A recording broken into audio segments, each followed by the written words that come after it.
We're going to go ahead and begin our next unit, which is rotational mechanics. So for this unit, we're going to discuss the physics of objects that are spinning, rotating, rolling, etc. And we're going to look basically at everything we've done so far this year, but apply it to rotating, spinning, rolling objects. So we'll look at the rotational version of kinematics and forces and energy and momentum. And what you're going to see that's actually really nice is basically all the ideas are the same. There are a few little twists that we'll talk about, and sometimes they can be tricky. However, the basic ideas, the basic principles are going to be exactly the same as they were for linear mechanics, so it's actually going to give us a really nice opportunity to review what we've done so far this year. So there's going to be three main types of rotations that we're going to be looking at, or types of rotational motion that we're going to look at. The first is objects rolling along a surface, okay, so a ball just rolling along the ground. An object spinning in place like a record or a carousel. And lastly, an object traveling in a circle about a central point. Okay, so this might be you tie something to a string, you're spinning it around in a circle. One quick note, and we're not going to harp on this too much, but technically there's a difference between a rotation and a revolution. So rotation technically means spinning around in place, so the Earth rotates around about its axis once every 24 hours. So that is one rotation, okay, once every day.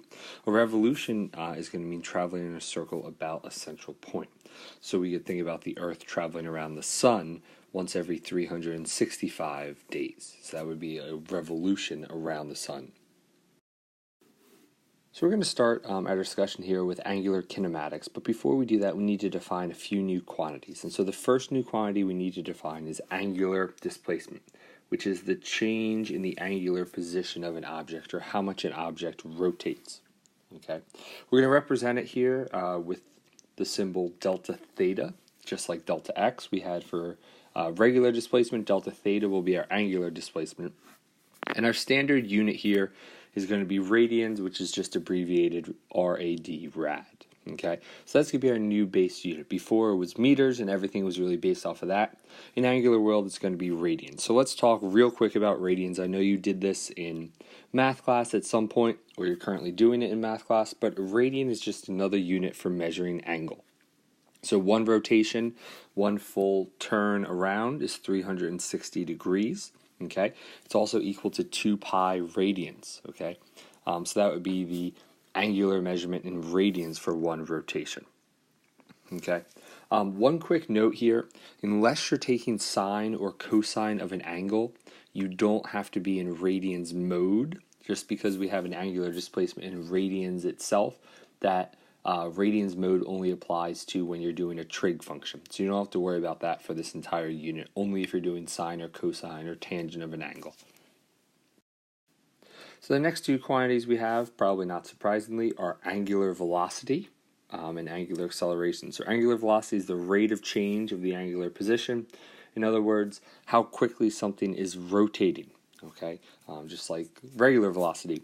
It's represented by the Greek letter omega, which kind of looks like a W here, but it's not. It's the Greek letter omega, and it's measured in units of radians per second. If our displacement's in radians, how quickly that is changing, that position is changing, is going to be in radians per second. So that's our next quantity. And the last one is angular acceleration, which is going to be the rate of change of the angular velocity, all right? Or how quickly that angular velocity changes, how quickly we speed up, how quickly we slow down. We won't really have the changing directions one here. It's going to be represented by the Greek letter alpha, which kind of looks like an A with an extra little thing on it. Some people think it looks like a fish. It's measured in radians per second squared. All right, and so we see a very similar structure here. We had meters per second squared before. We now have radians per second, and radians per second squared. So same basic structure here. So we have here our new kinematics equations, although they might look pretty familiar to you, at least in structure. All we've done is we've substituted in for delta x. We've replaced all of those with delta thetas. For v initial and v final, we've replaced those with omega initial and omega final. And instead of A, we now have alpha. Everything else is the same. The time hasn't changed, the structure hasn't changed, what's squared hasn't changed. The equations are exactly the same as before, just new variables. There is a reason why we're using new variables, and we'll get into that as we get into slightly more complicated problems. You might be thinking, why do we even bother with the new variables if the equations are the same? But there is a reason that you'll see in a little bit. But as you can see, these are exactly the same as our linear equations. Let's talk for a second about sign conventions. So obviously with things rotating, we no longer are worried about left, right, up, and down. What we are worried about is clockwise and counterclockwise. So those are going to be the two directions that we use. The standard convention is that things that are rotating clockwise are negative and things that are rotating counterclockwise are going to be positive. I realize that might seem counterintuitive.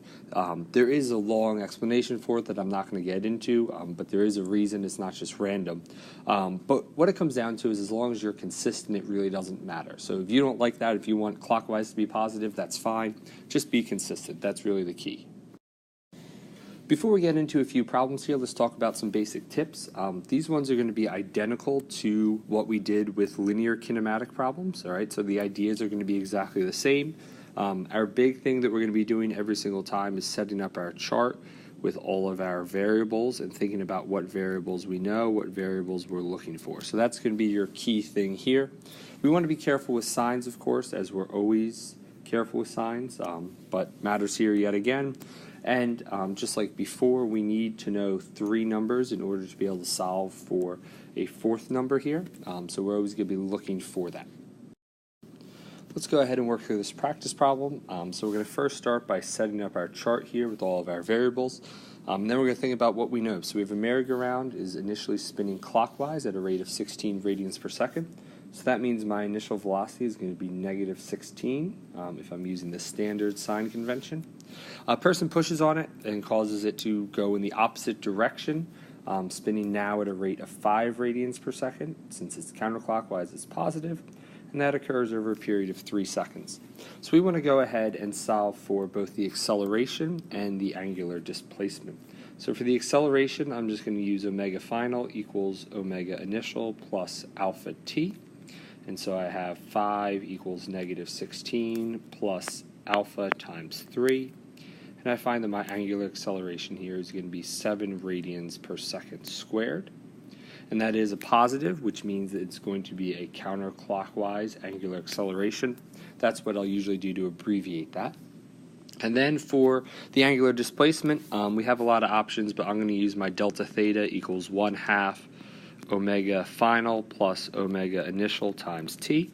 So my angular displacement is going to be 1/2 5 plus negative 16 times 3, which means that my angular displacement is going to be negative 16.5 radians. All right, so that would be an angular displacement overall in the clockwise direction. And I realize that ultimately at the end of this it's spinning counterclockwise. However, its net displacement during this time, as it was spinning clockwise, slowing down to a stop, and then speeding up, its net displacement was still negative in the clockwise direction. All right, let's try one more here. So we have a record that's initially at rest, which means its speed is 0 radians per second, and it speeds up to a speed of 45 rotations per minute. We'll deal with that in a second. While spinning 0.8 times, so that would be 0.8 rotations for our delta theta. The first thing that should jump out at you here before you even think about what you're trying to solve for is the fact that this is in rotations per minute, and rotations, and we ultimately want an answer here in radians per second squared, so we need to convert. Okay, so we know that 1 rotation is going to be 2 pi radians, so we can go ahead and convert that number, and we get that this is actually 5.03 radians. And we want to convert this one as well. 2 things here. We want to go from rotations to radians, so same conversion as above. And we want to go from minutes to seconds. Okay, and that cancels out both minutes and rotations. And what we're left with is 4.7 radians per second. Now that I have that, I'm going to go ahead and use this equation here, omega final squared equals omega initial squared plus 2 alpha delta theta, which I always think is fun to say. So we have 4.7 is our final angular speed, 0 is our initial, we're solving for alpha, and our delta theta is 5.03 radians. And we go ahead and solve for that, and we find that alpha is going to be equal to 2.2 radians per second squared. One quick calculator tip here, and I realize we didn't do this in the last problem, but when you're dividing by 2 pi, you need to remember to use parentheses. And what I mean by that is, so if you do 5 divided by 2 pi in your calculator like that, it gives you an answer of 7.85, which is not correct, because what your calculator actually did was divide by 2 and then multiply by pi. That makes sense because we really did 5 divided by 6.28 and got a bigger number, so that doesn't make sense. What you should do is 5 divided by 2 pi in parentheses like that, which gives you 0.796. And that is the correct answer. So just something to keep in mind here, since we will sometimes be divided by 2 pi. Let's transition now to motion graphs with rotational motion. I know this wasn't your favorite topic in the world, but it's back, all right, whether you like it or not. So the good news is the relationships are exactly the same as they were for linear position versus time graph. So if we have an angular position versus time graph, the slope is the angular velocity, just like the slope on a linear position versus time graph was linear velocity.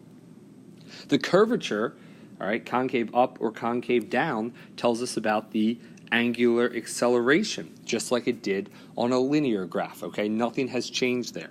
And for a velocity versus time graph, the relationships are the same as well. The slope is the angular acceleration, and the area under the curve is the angular displacement.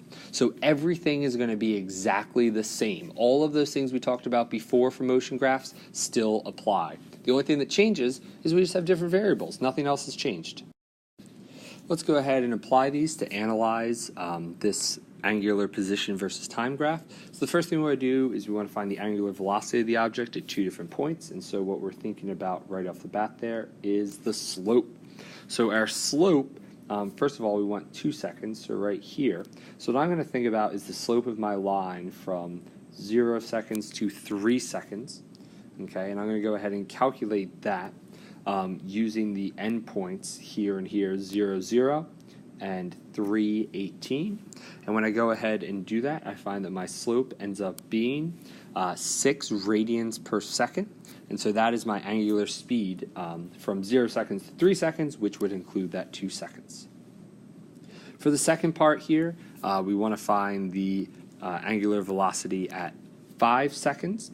Okay, and so that's going to be this point right up here. And so I look at that, and I could try and calculate my slope. It is a curve, so that might be a little bit weird, but I remember that really we're talking about slope of the tangent line at that instant, and the slope of the tangent line at that instant is just 0, so my angular speed at that point is 0 radians per second. The object is stopped. Okay, that's actually when it's in the process of changing directions. For part B here, I want to figure out the average velocity over the entire 10 seconds. So that really is the slope of the line connecting my initial point and my final point. Or I can just think about what I did for average velocity and just do my total angular displacement over my time. And so that angular displacement here, I'm going from 0 up to 9 radians. So my angular displacement is going to be 9 over my time, which is 10 seconds. And so my average angular speed here is going to be 0.9 radians per second. Moving on to part C, we want to know during which intervals of time does the object have a negative angular acceleration. So what I'm looking at for that is I'm looking for situations where we are concave down like a frown. So that looks like that's going to be from here at about 3 seconds all the way to this point here, which is at 7 seconds. Okay, that's the only time when I'm concave down. So from 3 seconds to 7 seconds, I have a negative angular acceleration. The last part here asked me to draw the matching angular velocity versus time graph. So I'm going to break this up into segments. So for that first segment, I'm going to have a constant positive velocity. Okay, so up to this point here, I'm going to say my velocity is something like that. Okay, and then from here to here, we are going to be slowing down. We have a negative acceleration, but a positive velocity. So slowing down with a positive velocity, so we're going down to 0. Okay, at this point here, we change directions and speed back up in the negative direction. So I'm going to continue through the axis, something like that. Okay, so we are speeding up now with a negative velocity. All right, and then this final part here, I see that I have a positive acceleration but a negative velocity, so now I'm slowing down back to 0 with a negative velocity, so that last little bit looks like that, just like we've done before with motion graphs. Here we have another motion graph question. So the first thing we want to know is, when does the object have a positive angular acceleration? And so we're thinking about positive angular acceleration on a velocity versus time graph. That's going to be a positive slope. So that's going to occur from this point here to this point here. So from 3 seconds to 6 seconds, we're going to have a positive angular acceleration. During what intervals of time does it have a negative angular acceleration? Again, we're looking at slope. But now we're looking for a negative slope, and so that's going to occur from here at 6 seconds to here at 8 seconds. So that would be our negative angular acceleration. Does the object ever change directions? That changing directions piece is going to occur when the sign of our velocity changes. And if you remember from velocity versus time graphs, that happens when we go from negative land down here to positive land up here, going from below the axis to above the axis or vice versa. And so yes, that occurs here at 5 seconds. We see that we cross over the axis, changing the sign of our velocity, and therefore changing directions. For part D, is the overall displacement of the object positive or negative? So for that, we're thinking about the area under the curve. And so if I look at the area, I have this portion here, which is negative, this portion here, which is positive, and clearly the negative is greater than the positive, so overall we have a negative angular displacement because that negative area is bigger than that positive area. So now we want to draw the position versus time graphs. We're going to break it up into parts just like we've done before. So we start out with a constant negative velocity here, so I'm going to start up here and draw a line with a negative slope going down, something like that. Okay. For this next portion, from here to here, we have a negative velocity still, but a positive slope. So that means we are slowing down, because velocity and acceleration are opposite directions, with a negative velocity. So that's going to look like this graph, kind of flattening out here, showing some curvature, being concave up while still going down. For this next part, we now have a positive velocity and a positive slope, so a positive acceleration. So this is going to be speeding up with a positive velocity. So that means I'm going to curve up a little bit, all right, just to 6 seconds here. Then for this next part, we still have a positive velocity, but now a negative slope, so a negative acceleration, which means we're slowing down now with a positive velocity. So that's going to flatten out there like that.